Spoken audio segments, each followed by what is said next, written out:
Hello everyone, मैं लक्ष्मी देवी, प्रवक्ता पंडित सहदेव प्रसाद त्रिवेदी महाविद्यालय डीएलएड विभाग।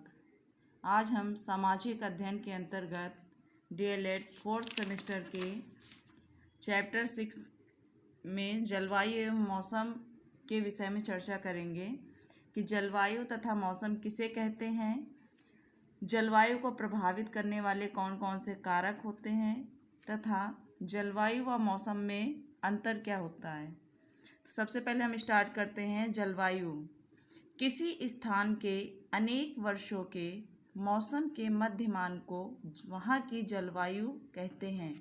अर्थात जलवायु किसी स्थान या प्रदेश के तापमान, आर्द्रता, वर्षा आदि विषयों की मध्यमान अवस्था होती है। इससे हम ये समझ सकते हैं कि जलवायु क्या है। किसी स्थान में जब अनेक वर्षों के मौसम के मध्यमान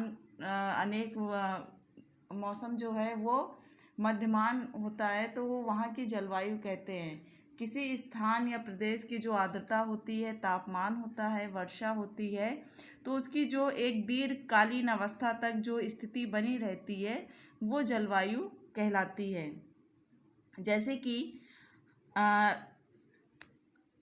जैसे कि ध्रुवीय क्षेत्रों में जो वहाँ की जलवायु कैसी होती है कि ठंडी होती है, और विषुवतरेखीय क्षेत्रों में जो जलवायु होती है वो गर्म होती है।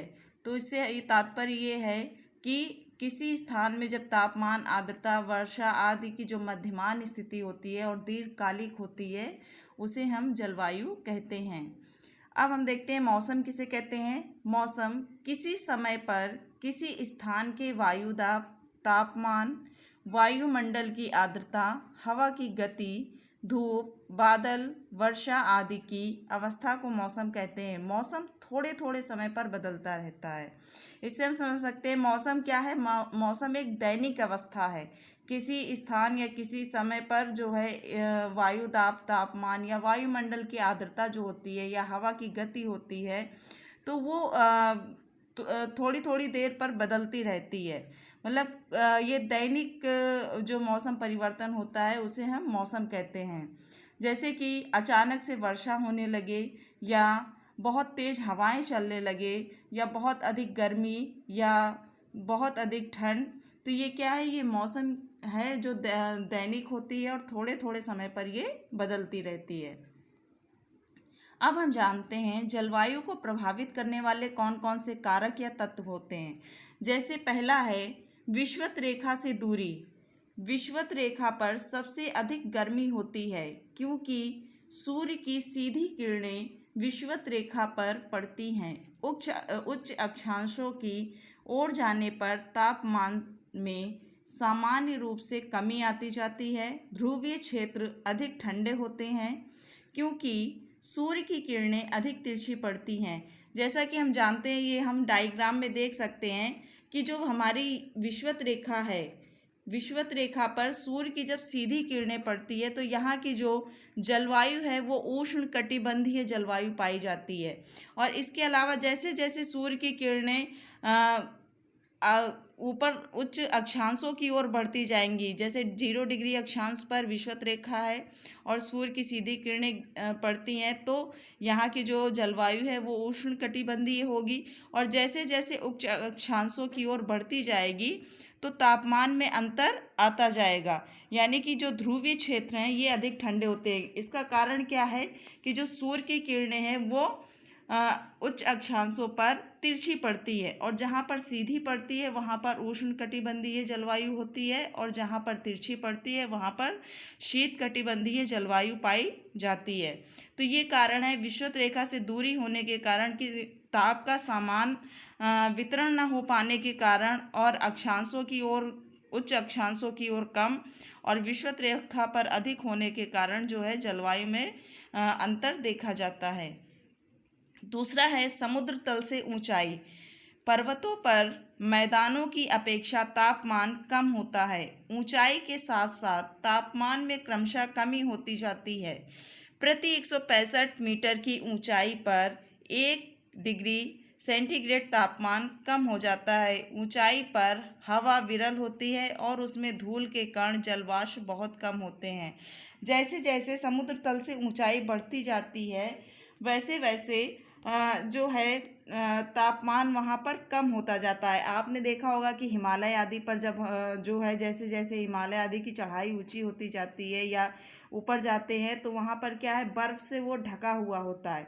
यानी कि जो समुद्र तल से पर्वतों की जो ऊंचाई होती है तो वहाँ पर क्या है, हवा विरल होती है और उसमें धूल के कण जलवाष्प बहुत कम होते हैं, जिसके कारण वहाँ का तापमान बहुत कम पाया जाता है। अब इसके बाद हम देखते हैं समुद्र से दूरी। समुद्र से दूरी होना भी जो है जलवायु को प्रभावित करता है। समुद्र के निकट स्थानों में सम जलवायु पाई जाती है, अतः सर्दी गर्मी कम पड़ती है। समुद्र से दूर स्थानों की जलवायु शुष्क तथा कठोर होती है। सर्दियों में अधिक ठंड तथा गर्मियों में अधिक गर्म। जल की अपेक्षा स्थल शीघ्र गर्म और ठंडा होता है, अतः जल की अपेक्षा स्थल पर रात और दिन के तापमान में अंतर अधिक होता है।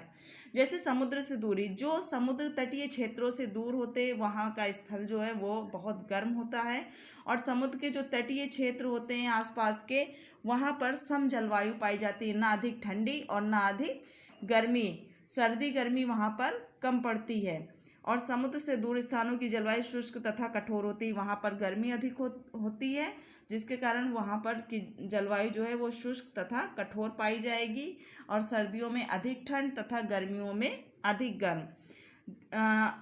जैसे देखा होगा कि रात के समय जो है तापमान बहुत ठंडा हो जाता है, बहुत कम हो जाता है, और दिन के समय में जो कि सूर्य की किरणें जो हैं दिन भर पड़ती रहती है, जिसके कारण दिन का तापमान अधिक रहता है।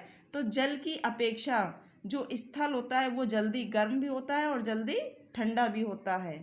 अब इसके बाद हम लोग देखते हैं हवाएं। हवाएं जलवायु को किस प्रकार से प्रभावित करती हैं। हवाओं का वेग और उनकी दिशा जलवायु पर विशेष प्रभाव डालती है। ध्रुवीय हवाओं से सर्दी बढ़ जाती है तथा उष्णमंडलीय हवाओं से गर्मी।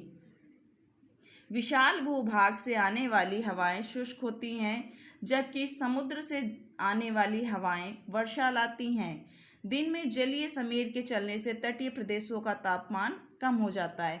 हवाएं भी जो हैं वो जलवायु को प्रभावित करती हैं। जैसे कि ध्रुवीय क्षेत्रों से आने वाली हवाएं क्या होती हैं, मैदानी क्षेत्रों को ठंडा कर देती हैं, और विशाल भूभाग से यानी कि मैदानी भागों से चलने वाली हवाएं गर्म होती हैं। चूँकि स्थल जल्दी गर्म होता है, इसलिए जो मैदानी क्षेत्रों से हवाएं चलती हैं वो गर्म तथा शुष्क होती हैं, जबकि समुद्र से आने वाली जो हवाएं होती हैं वो अपने साथ वर्षा के बादल लाती है और मैदानी भागों में वर्षा करती हैं।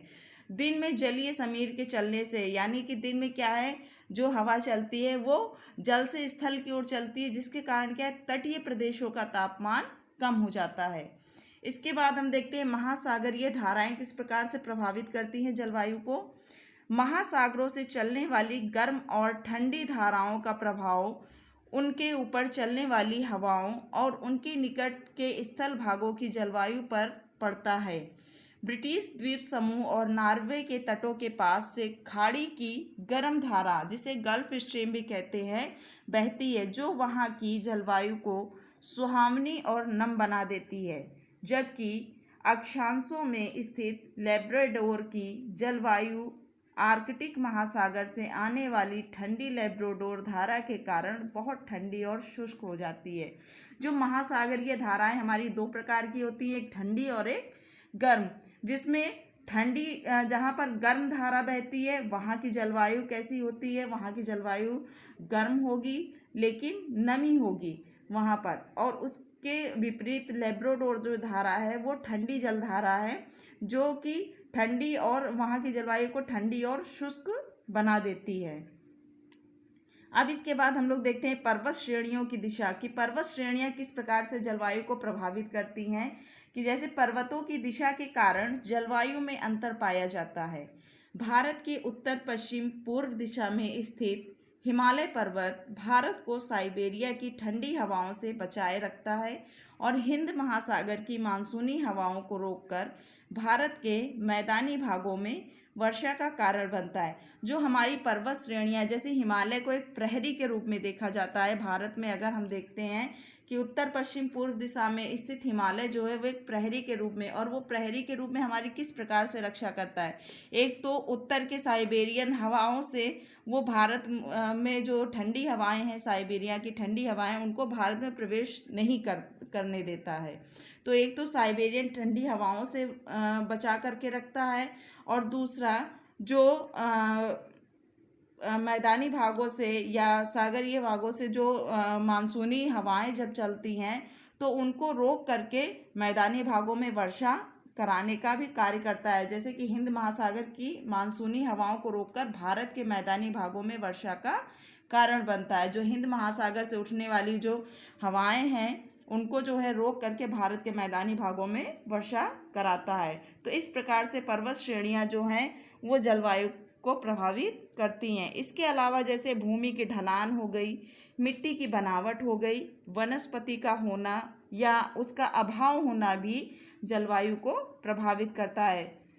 अब इसके बाद हम लोग देखते हैं कि मौसम और जलवायु में किस प्रकार का अंतर पाया जाता है, कि मौसम और जलवायु में किस प्रकार से डिफरेंस है।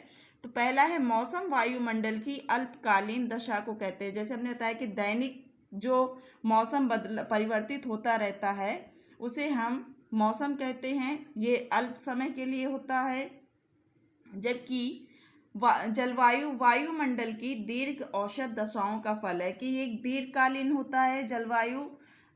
जैसे कि टुंड्रा प्रदेशों की जलवायु कैसी होती है, ठंडी होती है। विषुवत रेखीय क्षेत्रों की जलवायु कैसी होती है, उष्णकटिबंधीय, यानी कि लंबे समय तक जो एक दीर्घकालीन औसत दशा होती है वायुमंडल की, वो हमारी जलवायु होती है।